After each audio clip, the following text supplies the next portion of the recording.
Hey, welcome back to Vice Grip Garage. We're down in Florida at KSR Fabrication, checking in on independent Chevelle back here. A ton of work's been done to the car the last couple weeks. I got to catch you fellers up, and here in a little bit, Kevin's putting some final touches on it. We're going to put it up on the dyno machine, and if all goes well, we're finally going to get to see some numbers out of this thing.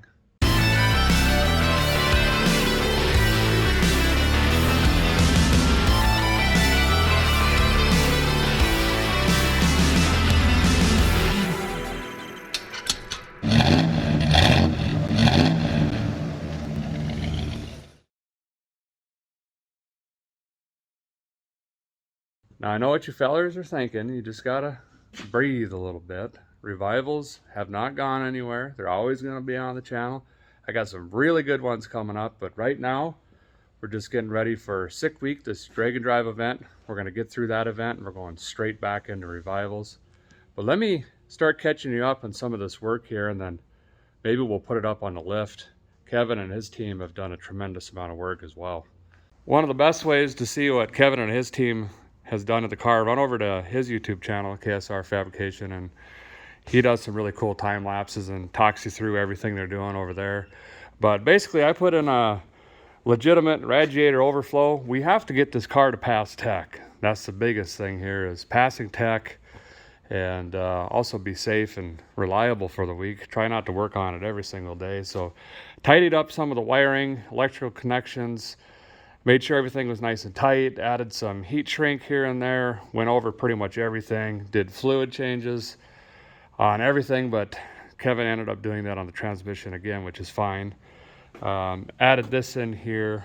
I added a brake proportioning valve and plumbed in rear brakes, believe it or not. So now we should have dinner plate brakes on all four. I think we might still have to bleed them. Did you bleed those yet? I have not. Okay, we'll get to that eventually. So right now the handle's just disconnected, and we're gonna have four-wheel brakes there. Also had to go around and change out the rear wheel studs. The old ones, well, there were a couple missing. We just snapped them clean off. And then the rest of them were just pretty rotten. But the biggest issue is they were too short. So one of the rules is the thread has to be into the hex part of the nut, at least the diameter of your stud, which is 7/16. Long story short, it's a rule and there's science and stuff. They were too short is what I'm saying. So now these, that's what we need. This side, or maybe it was the other side, was a bugger. I actually had to drill my own bolt pattern because the knurls were spinning in the actual axle flange, and it was a mess, and I didn't have time to get bigger knurls. So it was actually Kevin's idea, and spent a couple hours drilling one side out. So we got that done, and then also put in the rugged radio in here, which is gonna be a must-have for the trip. And I did that last week, but I'll show you what that looked like. So as you fellers know, Independence is completely gutted. It's stripped, there's no insulation anywhere. It's significantly weight reduced. We've got ankle vents in every sector of the vehicle. And even just idling now, it's very difficult to have a conversation in the car. But when we add wind noise and road noise, there's no way to communicate in this vehicle. And a week on the road with Jessica screaming at each other does not sound fun. So I'm gonna put what's called a rugged radio in. And I learned about these. I didn't even know they existed till I went on Rocky Mountain Race Week in that Turbo Fox body. John put one in there, and we had headsets, and we could have easy conversations and listen to music, and had the whale on and turbskis blowing, you know what I mean? So I'm gonna throw one in here really quick, and the installation looks simple actually. Just this little unit here, and then driver and passenger each get their own headset, and you just plug that into here, and then you could just talk to each other. And it's also got the blue teeth on here, see? So we can get the country music blaring and whatnot. I'm just gonna mount that under the dash in there really quick, and then it's just power and ground. And in the footwell of the drinker side, there's a little 6-spot fuse relay thing with an open spot. We'll just plug this right into there and should be good to go, and that'll solve that issue. The fancy ones have antennas and all sorts of stuff, and you can actually communicate to other cars in your convoy, but this is like their super entry level thing that I bought. Radios are in. That was actually really simple, and I tested it out. You just crank that up, hooked my blue teeth up to it, was rocking out to the Eagles, and then you just talk in here and you guys can have a conversation, adjust your volumes up here on the headset or whatever. That's going to be a lifesaver going down the highways and whatnot. Just wired her into that little fuse block there and then use the main ground lug. The only downside is you got a mess of cords. Hooks up into the head unit, comes back up here, but oh well, it'll help save the ears. These guys put some door bars in. You even painted it. Yeah. And it matches. Yeah. Or did you do the whole thing again? Oh no, just the part we did. Wow. So this will allow us to run up to a 10 if we can get there. The biggest concern is, of course, the little 10 bolt in the rear, and then we also have some pretty sketchy frame, if you guys remember. But Kevin's going to do some tuning magic for that, and we'll probably get into a little bit more of that on sick week, but he's got some ideas to make that survive. And we'll get it up in the air. Wait till you guys see the rear end of this thing now. It's gotten even better. A little dark back here, but he's finished wiring in the flex fuel sensor. That's just an older kind of GM sensor, isn't it? Yep. Yeah, so we'll be able to run pump or E85. They patched up some floor in here to stop spraying hot rubber. And your wiring was all covered with rubber there, and when we changed the switch out, we got really dirty. So figured we'd try to at least eliminate, 80-90% of the flying rubber. Yeah, well, I told them license plates, and that's a lot nicer. So, and then we got a new rusty, switch. Though. We did look for a rusty piece. Oh, that's true. Yeah, there you go. So, pretty soon we'll get it up on the dyno here. I'm pretty excited to see. Last time we just drove straight through the converter. Now it's got a billet Circle D converter in there that Harman Transmission put together with his folks over at Circle D, and it's supposed to be magical to this car. I don't know how any of that works.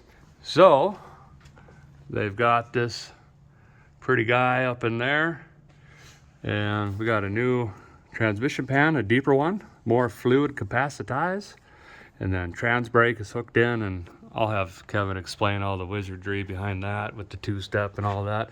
They put hangers on here, which is great.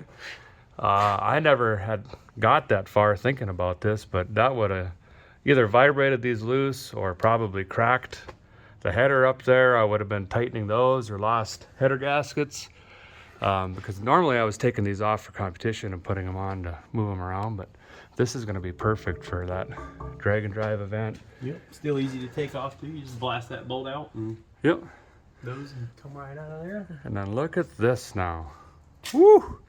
QA1 double adjustable, kind of a retrofit direct boltish-ish kit. And they had to do some slight modification, but this now is going to let us adjust this rear end pretty darn well to where hopefully we can get it going straightish. Mm-hmm. I don't think straight will be a problem.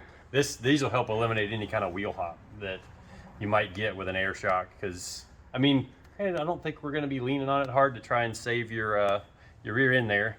Yeah. So we'll probably be easing it out, and a lot of the stuff we build it to be just on kill right as soon as you let go of the trans brake button. This is going to be a little bit different because we don't want to blow it apart. We need Derek to make the whole week. So we'll ease into it, hopefully not break it easing into it. It's more of a game of detuning than tuning. That's about it. Really. Yep. Still have the pray for me on here. That's going to be true for the week, but I have a little bit of confidence in it, hopefully. Kevin's tuning, he'll get it figured out, but it's all going to be in how we let go of that button and how fast we bring the power in. So, boop, boop. I don't know what that is. We still have a hitch to put on here, Yep. Trailer wiring. We got to figure out blinkers still, tail lights, brake lights, stuff like that. I do have actual insurance on it now, which that's weird saying, but happened. What else we got? You tidied up some stuff, looks like. Yeah, a little bit in a little here. bit of the wiring away a little bit. I thought maybe I was tempted to try and pull this out to get it, make sure this doesn't get blasted, and Sure. we may still just since it's going to be such a long drive on the street, you know. Right. And then next week, over on Kevin's channel, you guys can watch this stuff go in. And this is all for the front. QA1 tubular. This fits kind of like the typical spring bucket right up into the top. But it has, I don't know where they are. They're adjustable just like the rears. So they fit right through in here. Yeah, there they are. Coilover on the bottom and stock attachment on the top. That's pretty slick. So we'll be able to adjust the front end too, make sure it lays down for us, and he's gonna get it aligned and the whole 9 yards. So this was a sad moment. I love this wheel so much, but that's the problem. Yeah, not for use on a motor vehicle. Yeah. We thought that was interesting too. I didn't think tech would like that too No, much. they probably wouldn't. Yeah. So not. we had to drop this. I got a nice Motion Raceworks wheel and button and everything with a quick release. So now with the added door bar, a Sasquatch can still get in and out, and it won't be too bad. But we'll hang on to that wheel, put it up on the wall or something, or maybe we'll give it away or something. We'll see. But it's kind of part of the car at this point. Yeah. So. Yep, it wouldn't. You'd have to do a little work to make it adapt to that adapter, but there's probably some way you could do it, and then maybe put it on for the burnout contest or something. Oh, there you go. Get you a little adapter plate, so it would still, and then get another quick release. So you just pop one wheel off and then pop a fancy wheel on for your burnout shows. There you go. That's a possibility. Just got to make like a 3-bolt to 5-bolt plate or something. Mm-hmm. Cool. Not a bad idea. Well, we ready for dyno? Can we lower it down, and we need to top off the transmission fluid, and then yeah, I think we're ready for the dyno. Nice. Look at Soccer Mom. You do realize it's like a week and a half away, right? Yeah. He'll make it. It's closer than it looks. We had to do some trickery on our intake manifold. Whoa, gotten real serious with the cage in here, Kevin. Yeah, we were very much exceeding our cage certification. The car was legal to 850, and we had been as fast as 758. And that was lifting off way before the quarter mile. Yeah. So she's fast. She got some special tires on it for our trip next week, or a week and a half. Approved. I like them. Wranglers. We needed something tall. Yeah. But this is the big thing why it's still apart. I had to add a second set of injectors. This is going to be pump gas, and then we run on alcohol on the track. And the guy who makes these are an old set of Moran billet injectors. He said they will not survive for a 4-hour drive on for the sick week stuff. So these are our old injectors, which are more of a factory style injector, and they're supposed to be fine for the 4-hour Is one drives. like a mechanical pump and the other one's electric? Yeah, mechanical here, and then our fuel cell we're putting in the back of the car that'll be pump gas will be plumbed to this. And then we'll have to just unplug one injector set and plug the other in, and then flop the tune in the computer. Nice. Because I haven't had time to make it all automatic yet. Slick. Great welding. Thank you.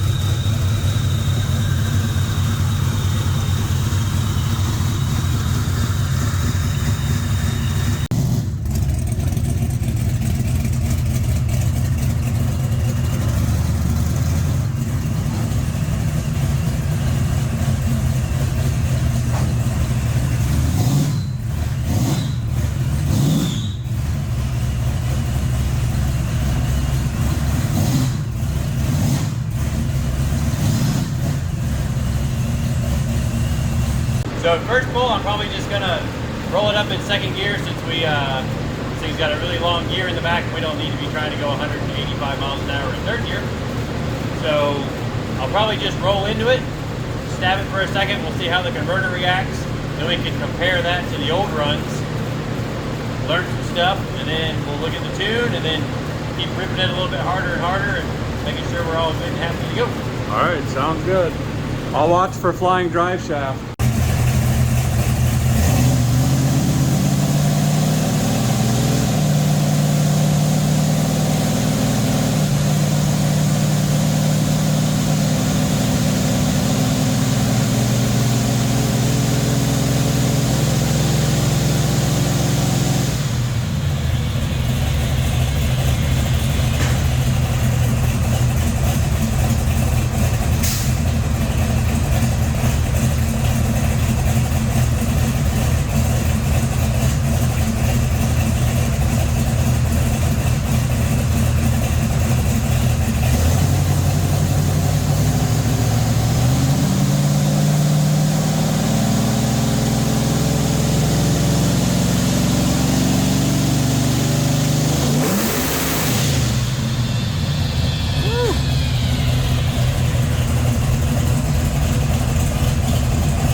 Well, some not so very good news here. As you can see, right when he gets into it, it's just straight to the rev limiter. I'm not quite sure what happened, miscommunication on my half or something, but basically the converter that we took out was way too loose, and this converter appears to be the same exact thing. Okay, so this line is RPM, and it's just when I hit the full throttle, it ramps up and it's on the rev limiter at 6,400 as soon as I get wide open throttle. And the RPM curve is supposed to be long and kind of drawn up. We might see a little bit of flash, but ideally we'd like to see 4,500 on the flash. So it comes up to 4,500, kind of parks there while the wheel speed catches up, and then goes up to the rev limiter from there. But Pigeons? I think it's the trees blowing against the side of the building. But yeah, that's the other one was actually a little better, because you can see it came up to like 62 coupled here and then revved out to 6,500, even though it was still slipping a ton. So soft pink is the old one? Yep. Okay. Yeah, so these red lines are like, this is the power, and then it fell off because I had it pulling timing as it got to the rev limiter. And then this is the RPM. Like there's two, this side of the axis is engine RPM, and then so the lines kind of line up. Like this line lines up with 600 horsepower, and then 6,500 RPM. Yeah. So I mean, it's not going to tell us anything. It just goes, what, call it 500 wheel horse. It just blasts through the converter, and that's it. Yep. So I've got a converter here we can try. It's built more for like 1,500 horsepower, but worst thing that could happen is it's tight, which tight is way better than that. right. And like we were saying, that could probably help save the drive shaft and rear end and Yep, and definitely everything helps else. save the rear end, makes life a little bit easier on that. Basically, all this would mean, fellers, is I come out of the hole and I'm on the red line all the way down the track. Yeah, that's not good for anything. Anything. It'll chuck the belt off of it. And Yeah. So that's a bummer. That was a long drive, Kevin, for a 3-second dyno. Well, we spent some time strategizing. Kevin's got one that was going to be put in Soccer Mom at some point. It's going to be a little bit tight, but he's going to try to throw that in here really quick. I'm going to try to fly back down in a few days, however many that is, and we're going to try to shake this thing down. Hopefully, it would be horrifying to do first pass on this on sick week and technically competition. That's it for now. I'm turning around, driving back to Nashville. I got to get back to work on the Monte Barro, and you'll see us back down here again, hopefully making some passes here in a few days. Thanks, guys, for watching. Appreciate it very much.